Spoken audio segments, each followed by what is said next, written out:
السلام علیکم دوستوں، میں ہوں یاش شجاع، آپ کا ہوسٹ آپ کے اپنے پروگرام گپ شپ کے ساتھ۔ آج گپ شپ کا موضوع یہ ہے کہ اس وقت پورے ملک میں انتخابات کا شور ہے، جب سے سپریم کورٹ نے ایک بڑا واضح فیصلہ دے دیا اور اس کے بعد الیکشن کمیشن نے بھی ڈیٹ اناؤنس کر دی۔ تو اس کے بعد پی ٹی آئی کے تو اپنے اندرونی اختلافات اور اس وقت پارٹی جس مشکلات میں ہے، قانونی مشکلات ہیں، مقدمات ہیں، ان کے چیئرمین خود جیل کے اندر ہے، اس کا شکار ہے۔ لیکن اس کے بعد جو سب سے بڑی پارٹی اس وقت ملک میں ہمیں نظر آ رہی ہے اور بڑی حد تک ہدف تنقید بھی جس کو بنایا جا رہا ہے، وہ ہے مسلم لیگ نون، اور یہ اس وقت سے جاری ہے تنقید جب سے ان کے قائد اور سابق وزیر اعظم میاں نواز شریف کی وطن واپسی ہوئی ہے۔ خود ان کے اپنے اتحادی پیپلز پارٹی اور دیگر جماعتیں بھی ان کو تنقید کا نشانہ بنا رہے ہیں۔ پی ٹی آئی تو خیر ان کی نیچرل حریف ہے پنجاب میں، جو کہ بیٹل گراؤنڈ بننا ہے پنجاب میں۔ تو اس حوالے سے یعنی کہ پیپلز پارٹی کے ساتھ اتحادی حکومت بھی رہی، اس کے بعد آج ہمیں اتنے اختلافات نظر آ رہے ہیں، تو ہم نے سوچا کہ کیوں نہ مسلم لیگ نون کے کسی سینئر رہنما سے، جن کی سیاست پہ نبض، جو سیاست کی نبض ہے اس پہ ہاتھ بھی ہو، اس سے بات کی جائے۔ تو لاہور میں حافظ نعمان صاحب ہیں، مسلم لیگ نون کے سینئر رہنما ہیں، اپنے حلقے میں بڑے مقبول ہیں۔ السلام علیکم حافظ صاحب۔ جی وعلیکم السلام۔ حافظ صاحب، آپ سے ملاقات کرنے کا شرف حاصل ہوا آفس میں بھی، لیکن آج انٹرویو کرنے کا مقصد یہ تھا کہ ہم جان سکیں کہ 16 ماہ تو پیپلز پارٹی آپ کے ساتھ شیر و شکر رہی۔ بلاول بھٹو وزیر اعظم کی تعریف کر رہے تھے، شہباز شریف صاحب کی سابق، اور شہباز شریف صاحب ان کی تعریف کرتے تھے۔ بہت سارے معاملات میں ایک دوسرے کو داد دیتے ہوئے ہم نے دیکھا اور آن ریکارڈ دیکھا، میڈیا پہ دیکھا۔ لیکن آج اختلافات بڑے نظر آ رہے ہیں۔ پی ٹی آئی کے تو اختلافات سمجھ میں آتے ہیں، وہ تو آپ کے 2011 سے ہی شروع ہو گئے تھے، جب پہلا جلسہ مینار پاکستان پہ پی ٹی آئی کے چیئرمین کا کامیاب ہوا تھا۔ اس وقت ہی ہمیں پتہ لگ گیا تھا کہ بھی یہ دو جماعتیں اب حریف ہیں پنجاب میں۔ لیکن پیپلز پارٹی کا تو پنجاب میں اتنے سٹیکس بھی نہیں ہے، آپ کے ساتھ حکومت میں بھی 16 ماہ انہوں نے انجوائے کیا، تو اب تنقید کیسی، اور یہ میاں نواز شریف کو بار بار لاڈلا کہنا کیسا؟ دیکھیں، پہلی بات تو یہ ہے کہ پولیٹکس کے اندر آپ کے علم میں ہے کہ نہ تو دروازے کبھی بند ہوتے ہیں اور نہ پورے کھلے ہوتے ہیں۔ پیپلز پارٹی اور پاکستان مسلم لیگ نون جو ہے کبھی بھی نیچرل اتحادی تو رہے نہیں، آپ کے علم میں ہے۔ ہاں، البتہ چونکہ اس بات کا آپ کو یاد ہے کہ میثاق جمہوریت جب ہوا تھا میاں محمد نواز شریف اور محترمہ بے نظیر بھٹو صاحبہ کے درمیان، اللہ مغفرت کرے ان کی،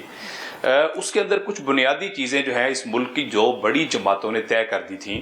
کہ ہم پاکستان کی معیشت کے اوپر، پاکستان میں جمہوریت کی بالادستی کے لیے ہمیشہ ایک دوسرے کا ساتھ دیں گے۔ بے شک ہم روایتی حریف ہیں، ہم رائیول ہیں، ہمارے نظریاتی اختلافات ہیں، ہمارے بہت سارے معاشرتی مسائل کے اندر ڈیفرنٹ سوچ ہے۔ پاکستان مسلم لیگ نون علیحدہ طریقے سے سوچتی ہے، پیپلز پارٹی علیحدہ طریقے سے سوچتی ہے۔ ان اختلافات کو برقرار رکھتے ہوئے جب بھی ملک پر کوئی ایسا وقت آیا کہ جب کہ ڈکٹیٹرشپس کی اسمیل آئے یا ایسے حکمران آ جائیں کہ جہاں پر آپ کو غیر جمہوری رویے پنپتے دکھائی دے رہے ہوں، تو اس حوالے سے ایک ایگریمنٹ ہوا پاکستان مسلم نون اور پیپلز پارٹی کے درمیان کہ تب ہم اکٹھے ہوں گے اور بحالی جمہوریت کے لیے اور جمہوریت کی روح کی بحالی کے لیے جدوجہد کریں گے۔ تو ابھی آپ نے دیکھا کہ یہ جو 2018 میں جس طرح سے عمران نیازی صاحب کو جس انداز کے اندر لایا گیا، ان کی پرورش کی گئی، ان کو لانچ کیا گیا، اور پھر جس طرح ان کے جس طرح بقول پرویز الہی صاحب کے پیمپر بدلے جاتے تھے ڈیلی بیسس پہ، اور جس طرح ان کو ملک کے اوپر مسلط کر دیا گیا بغیر کسی تجربے کے، اور جس طرح یہ کہا گیا کہ دودھ اور شہد کی نہریں بہہ جائیں گی اور جناب پوری پاکستان کے اندر کروڑوں نوکریاں اور لاکھوں گھر اور فلاں اور فلاں اور فلاں، جو ایک بہت جنت کی مثال پاکستان پیش کرے گا، اس کے نتیجے کے اندر جو پاکستان کی معاشی بربادی ہوئی ہے، جو پاکستان کا جو ایک سٹرکچر ہے، ہمارا سوشل سٹرکچر جو تباہ ہوا ہے، جس طرح ہمارے نوجوانوں کے اخلاقیات کو داؤ پر لگا دیا گیا، اور جس طرح ماں اور بہنوں کے اور بزرگوں کے ذہنوں کو مسموم کیا گیا ہے، اس حوالے سے جو پی ڈی ایم کا ایک بہت اعلیٰ پلیٹ فارم بنا، ایک بڑا پلیٹ فارم بنا، اور اس کے اندر آپ کے علم میں ہے کہ نیشنلسٹ جماعتیں بھی تھیں، لسانی جماعتیں، قومی جماعتیں، ریجنل جماعتیں، اور یہ تقریباً 12 13 14 جماعتوں کا جو ایک کنسورشیم تھا اور ایک اتحاد صرف اس بنیاد پر تھا کہ پاکستان کے اندر حقیقی جمہوریت کو بحال کروایا جائے اور ایک جیلی حکومت سے چھٹکارا پایا جائے، جو کہ ایک انتخابی دھاندلی کی صورت کی وجہ سے یہ مسلط ہوئی تھی۔ اچھا، وہ ایک الحمدللہ ایک مقصد پورا ہوا، اور آپ نے دیکھا کہ پاکستان کی تاریخ میں پہلی مرتبہ ایک ایسے وزیر اعظم کو جو اپنے آپ کو وزیر اعظم سے زیادہ ایک فرعون اور اپنے آپ کو بڑی ایک لقب دیتا تھا کہ میرے ہاتھ میں بڑے اختیارات ہیں، اس کو ہٹا دیا گیا، آئینی طریقے سے ہٹا دیا گیا اور اس کو باقاعدہ اسمبلی کی کارروائی کے ذریعے سے۔ حافظ صاحب، پھر 16 ماہ آپ کی حکومت کٹھی رہی نا، آپ کٹھے رہے، تو اب پیپلز پارٹی، میرا تو سوال یہ ہے کہ اب وہ کیوں تنقید ہے؟ اور دیکھیں لاڈلا وہ پہلے کہتے تھے